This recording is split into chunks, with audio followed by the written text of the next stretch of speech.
नमस्कार, प्रणाम सभी को। बोलो वैभव लक्ष्मी माता की जय।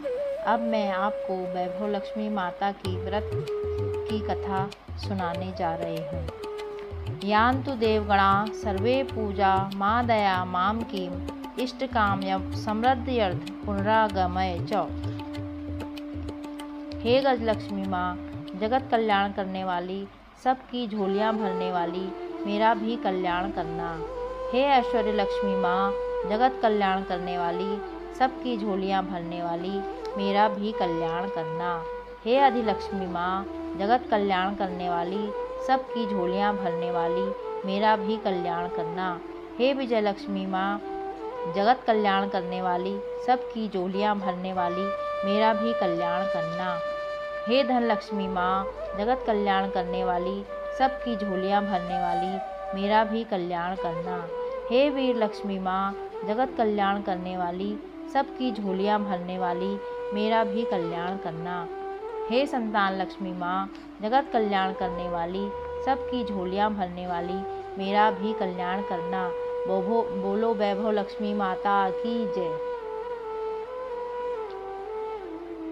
एक बड़ा नगर था। नगर में लाखों लोग निवास करते थे। बाहर से भी नित प्रति लोग रोजगार की तलाश में नगर में आते थे। उनकी एकमात्र यही अभिलाषा होती थी कि किसी तरह 2 वक्त की रोटी उन्हें मिल जाए। और जब प्रभु कृपा से उन्हें 2 वक्त की रोटी मिल जाती, तब और अभिलाषाएं जागृत होती थी, क्योंकि अभिलाषा का कोई अंत नहीं है। परंतु मानव जीवन की एक सीमा है। लाखों करोड़ों के फेर में मनुष्य यह भूल जाता है कि वह द्वार उस मृत्यु के द्वार तक जा रहा है। हम काम, क्रोध, लोभ में बंधे होकर उस प्रभु, उस माँ को भी भूल जाते हैं जो इस संसार की जगत जननी है। कलयुग में तो ऐसा ही होता है। परंतु पाप एवं अधर्म की परछाइयाँ और गहरा गई हैं। सभी वर्ण अपना अपना धर्म छोड़कर अन्य धर्म अपना रहे हैं। इस बड़े नगर में भी सभी व्यक्ति एक दूसरे की परवाह किए बगैर अपनी अपनी लालसाओं की पूर्ति के लिए जैसे भी हो धन कमाने में लगे थे। परंतु कहावत है कि निराशा में आशा छिपी होती है। इसी तरह नगर में सारी बुराइयों के बावजूद कुछ अच्छे लोग भी रहते थे। ऐसे अच्छे लोगों में मीना और उसका पति रामलाल सुख से रहते थे। उनका छोटा सा घर था। मीना धार्मिक प्रवृत्ति की एवं सुगढ़ गृहिणी थी। रामलाल एक मिल में नौकरी करता था। वह भी बड़ा ही विवेकी और सुशील था। मीना घर का सारा काम काज करती थी। उसने अपने छोटे से घर को भी इतना साफ सुंदर कर रखा था कि मोहल्ले की औरतें भी उसकी तारीफ करती थी। मीना को चुगली इत्यादि से बड़ी नफरत थी, परंतु मोहल्ले की सभी स्त्रियां एक दूसरे की चुगलियां दिन भर किया करती थी। वह तो केवल घर के कामकाज और पति सेवा एवं प्रभु सुमिरन में ही दिन व्यतीत कर देती थी। हर शुक्रवार को व्रत किया करती थी। मोहल्ले में औरतों ने भजन मंडली बना रखी थी। इसकी कर्ता धर्ता थी राधा। परंतु मीना को ये भजन मंडली बिल्कुल पसंद नहीं थी, क्योंकि ये औरतें भजन करते समय भी एक दूसरे की चुगलियाँ करती थी। एक बार तो मीना की राधा से इसी बात पर लड़ाई भी हो गई। परंतु शायद इस आदर्श परिवार को मोहल्ले वालों की नज़र ही लग गई। शायद पूर्व जन्म के कुछ कर्म भोगने लिखे थे, जो रामलाल बुरी संगत में पड़कर शराब पीने लगा और जुआ खेलने लगा। शुरुआत में उसने अपने आप को इन बुरी आदतों से बचाने का बहुत प्रयास किया, परंतु जैसे खरबूजे को देखकर खरबूजा रंग बदलता है, वैसे ही रामलाल का भी हाल हुआ। परंतु एक मजदूर का वेतन होता ही कितना है। जब रामलाल अपना सारा वेतन जुए आदि में हार गया, तो उसने अपनी पत्नी के जेवर और घर का कीमती सामान भी शराब एवं जुए के लिए बेच डाले। अब तो घर में दरिद्रता और भूखमरी फैल गई। बनिए ने भी उधार में सामान देने से इनकार कर दिया। मीना दुखी तो बहुत हुई, परंतु अपने प्रभु पर विश्वास करना ही नहीं छोड़ा। उसे पूर्ण विश्वास था एक न एक दिन उसके हाल सुधरेंगे। एक दिन जब वह 3 दिन से भूखी थी, तो वह माँ लक्ष्मी की मूर्ति के आगे हाथ जोड़कर रोने लगी और माँ का नाम लेते लेते बेहोश हो गई। तभी उसके द्वार पर किसी ने दस्तक दी। मीना मैं न जाने कहाँ से उस दस्तक की आवाज़ सुनकर शक्ति आ गई। उसने सोचा, इस समय इस गरीब के घर में कौन आया। हिम्मत करके उसने द्वार खोला तो सामने एक तिलकधारी ब्राह्मण को खड़ा पाया। ब्राह्मण के मुख पर तेज बिखर रहा था, उनकी आंखों में मानो अमृत झलक रहा था। मीना उस ब्राह्मण को पहचानी नहीं, परंतु उसको देखकर मीना का चेहरा खिल उठा। मीना ब्राह्मण को अंदर लाई। ब्राह्मण बोला, बेटी, मैं माँ लक्ष्मी के मंदिर का पुजारी हूँ, जहाँ तुम हर शुक्रवार को आती हो। काफ़ी समय से तुम मंदिर नहीं आई, तो मैंने सोचा कि शायद तुम बीमार हो, इसीलिए देखने चला आया। ब्राह्मण के वचन सुनकर मीना का हृदय पिघल गया। उसकी आंखों से आंसू बह निकले। वह बिलख बिलख कर रोने लगी। यह देखकर ब्राह्मण बोला, बेटी, सुख और दुख तो छाँव धूप के समान हैं। सुख के पीछे तो दुख आता ही है। धैर्य रखो और शांत होकर अपना दुख मुझसे कहो, शायद कोई हल निकल जाए। आप धन्य हैं महाराज, माँ लक्ष्मी के पुजारी होने के कारण आप धन्य हैं। तब मीना ने अपने पति के बुरी आदतों के बारे में महाराज को बताया। सब बातें सुनकर ब्राह्मण बोले, देखो बेटी, हर इंसान को अपने कर्मों के फल भुगतने पड़ते हैं, इसीलिए तू चिंता ना कर, तेरे सुख के दिन फिर से लौटेंगे। तू तो माँ लक्ष्मी की भक्त है, वे अपने भक्तों पर हमेशा ममता रखती हैं, वह उनके दुखों का नाश करती है। तू धैर्य रखकर अपने मन को शुद्ध और आत्मा को पवित्र कर माँ वैभव लक्ष्मी का व्रत कर। इस व्रत को करने से तेरे सभी मनोरथ सिद्ध होंगे, तेरे सभी संकट नष्ट होंगे। मीना ने कहा, हे महाराज, मैं माँ लक्ष्मी की पूजा तो बचपन से कर रही हूँ, परंतु व्रत की विधि मुझे मालूम नहीं। ब्राह्मण बोले, हे पुत्री, माँ लक्ष्मी का व्रत बहुत ही आसान है। इसे वैभव लक्ष्मी व्रत कहा जाता है। जो मानव इस व्रत को सच्चे मन से करता है, उसकी सारी मनोकामनाएं पूर्ण होती हैं, उसे समस्त सुख एवं यश प्राप्त होता है। इस व्रत को विधि पूर्वक करने पर ही इसका फल प्राप्त होता है। विधि रहित व्रत फलदायक नहीं होता। हे पुत्री, कई पाखंडी कहते हैं कि सोने के गहनों की हल्दी कुमकुम से पूजा करो, बस व्रत हो गया, परंतु ऐसा नहीं है। कोई भी व्रत जब तक विधि पूर्वक नहीं किया जाता, उसका फल नहीं मिलता। वैसे घर में यदि सोना गहने हों तो उसकी शास्त्रीय विधि से पूजा उपासना करनी चाहिए। माँ लक्ष्मी का व्रत शुक्रवार को किया जाता है। प्रातःकाल जल्दी उठकर स्नान करें। हर समय मुंह से जय माँ लक्ष्मी का उच्चारण होता रहे। व्रत आरंभ करते समय यह भी संकल्प लें कि मैं इस व्रत को 5, 11, 21, 31, 51 अथवा 101 शुक्रवार तक करूँगी। प्रारंभ में थोड़ी अवधि का ही संकल्प लें। यदि इस अवधि में मनोकामना पूर्ण न हो तो व्रतों की संख्या बढ़ा देनी चाहिए। किसी की चुगली नहीं करें। सायंकाल पूर्व दिशा की ओर मुँह करके आसन पर बैठें और माँ लक्ष्मी की मूर्ति या चित्र के ऊंचे स्थान पर रखकर उसके आगे चावल की छोटी सी ढेरी लगाएं। एक खुली प्लेट में सोने अथवा चांदी के जेवर रखें। चांदी के भी जेवर नहीं हो तो रुपये रखें। चावल की ढेरी पर एक मिट्टी का अथवा चांदी, कांसे या तांबे का कलश रखकर कलश पर एक प्लेट को रख दें तथा उसके पास ही ताम्रपत्र अथवा चांदी पर अंकित श्री यंत्र को स्थापित करें। यदि तांबे अथवा चांदी का श्री यंत्र न हो तो कागज पर मुद्रित श्री यंत्र को भी रख सकते हैं। वैसे तो माँ लक्ष्मी के अनेक रूप हैं, परंतु इन सब की नींव श्री यंत्र है।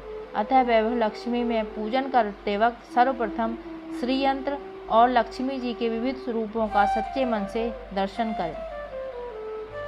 यंत्र तथा कलश की स्थापना के पश्चात जल, रोली, चंदन, चावल, फूलों से यंत्र, कलश तथा सोने चांदी का पूजन करना चाहिए।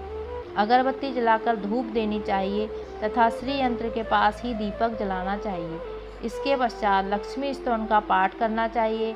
बतासे अथवा शक्कर तथा 5 प्रकार के फलों से यदि हो तो भोग लगाना चाहिए। आटे को घी में भूनकर तथा उसमें चीनी मिलाकर तैयार की गई पंजरी का भी भोग लगाना चाहिए। पूजन करते समय तथा अंत में माँ लक्ष्मी की इस प्रकार अर्चना करनी चाहिए। हे माँ, हे वैभव लक्ष्मी माँ, तुम्हारे अनेक रूप हैं। आप ही सारे विश्व में सुख प्रदान करने वाली हैं। आप ही विष्णु पत्नी हैं। जहाँ आपका वास होता वहाँ पर कभी भी दुख नहीं आता है। मैं आपका यथाशक्ति भक्तिभाव से पूजन तथा व्रत कर रही हूँ। अब कृपा करके मेरी मनोकामना पूर्ण करें। मैं आपकी शरण में हूँ, मुझ दीन पर दया करें, दया करें। जय माँ लक्ष्मी, जय माँ वैभव लक्ष्मी। अंत में दीपक द्वारा लक्ष्मी जी की आरती करनी चाहिए। इसके पश्चात घी, आटे और चीनी को भूनकर बनाया गया प्रसाद, जिसमें केले भी कटे हों, माँ लक्ष्मी जी की आरती के पश्चात प्रसाद के रूप में लोगों को बाँटें। यह व्रत निरंतर 11 या 21 या 51 शुक्रवार करने का दृढ़ संकल्प माँ के सामने करें। सूर्यास्त होने के पश्चात माँ की उपासना करके प्रसाद वितरण के पश्चात आप स्वयं भी प्रसाद भोजन ग्रहण करें। तत्पश्चात माँ के आगे रखे हुए गहनों व रुपयों को तिजोरी में रखें। वो कलश के पानी को तुलसी में डाल दें और चावल के दानों को पक्षियों को डाल दें। व्रत रखने वाले भक्तजन को यह जरूरी है कि यह व्रत कथा का पाठ करे और लोगों को भी कथा सुनाएं। इस प्रकार विधि पूर्वक व्रत करने से व्रत का फल अवश्य मिलता है।